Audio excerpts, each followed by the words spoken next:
आदिवासी वर्ग आपके खिलाफ इस देश में 24 घंटा अत्याचार होता है। आपको दबाया जाता है, आपको शिक्षा के सिस्टम में रोका जाता है, आपके खिलाफ पेपर लीक किया जाता है।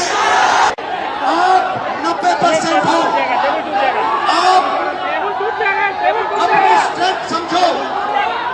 आपको भटकाकर, डराकर, दबाकर, आपके ध्यान को इधर उधर करके आपको रोका जाता है। इस देश में आपके लिए कोई जगह नहीं है। 90% के लिए इस देश में कोई रास्ता नहीं है। आप ब्यूरोक्रेसी को देखो, सीनियर ब्यूरोक्रेसी में आपके कितने लोग, जीरो। आप कॉर्पोरेट इंडिया में देखो, कॉर्पोरेट इंडिया में आपके कितने लोग, जीरो। आप हाई कोर्ट देखो, आपके कितने लोग, जीरो। आप एजुकेशन सिस्टम के मालिकों को देखो, मेडिकल सिस्टम के मालिकों को देखो, आपके लोग कितने, जीरो। मगर मनरेगा की लिस्ट निकालो, आपके लोगों से भरी हुई है। मजदूरों की लिस्ट निकालो, आपके लोगों से भरी हुई है। सारे के सारे कॉन्ट्रैक्ट, सारा का सारा धन 5-10% के हाथ में जाता है और आपको उल्टी सीधी बात बताकर आपके ध्यान को इधर उधर कर दिया जाता है। आपको एक साथ खड़ा होना है और 3 मांगे हैं।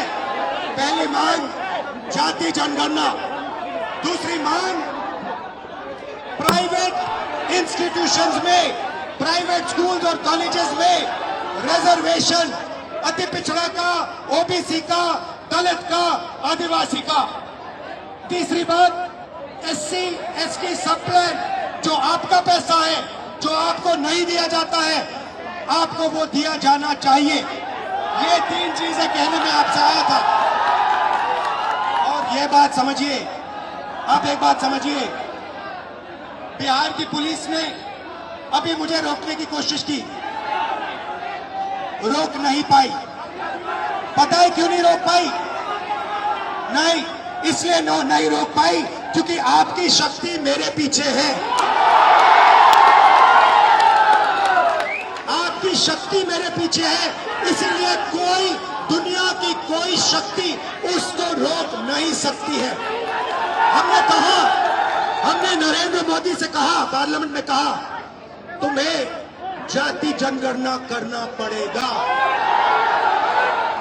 हमने उससे कहा कि तुम्हें संविधान को यहां माथे पर लगाना पड़ेगा।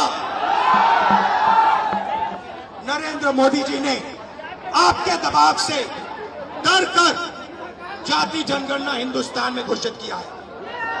आपके दबाव से डर कर उन्होंने कॉन्स्टिट्यूशन अपने माथे पर लगाया, मगर वो लोकतंत्र के खिलाफ हैं, संविधान के खिलाफ हैं, जाति जनगणना के खिलाफ हैं। और जो 90% हिंदुस्तान की गरीब आबादी है, अति पिछड़ा, दलित, आदिवासी, माइनॉरिटीज, ये इन सब के खिलाफ है। ये अदानी अंबानी की सरकार है, ये आपकी सरकार नहीं है। आपने इतने प्यार से मेरी बात सुनी, इसके लिए आप सबको दिल से बहुत बहुत धन्यवाद। मैं जानता हूं एससी एसटी, अति पिछड़ा हॉस्टल्स में यहां क्या होता है। मैं आपको गारंटी देता हूं, जैसे हिंदुस्तान में सरकार आएगी, जैसे ही बिहार में हमारी सरकार आएगी, हम ये सारा का सारा बदल देंगे और आपके लिए जो होना चाहिए वो करके दिखाएंगे। आप सबका बहुत बहुत धन्यवाद। नमस्कार, जय हिंद।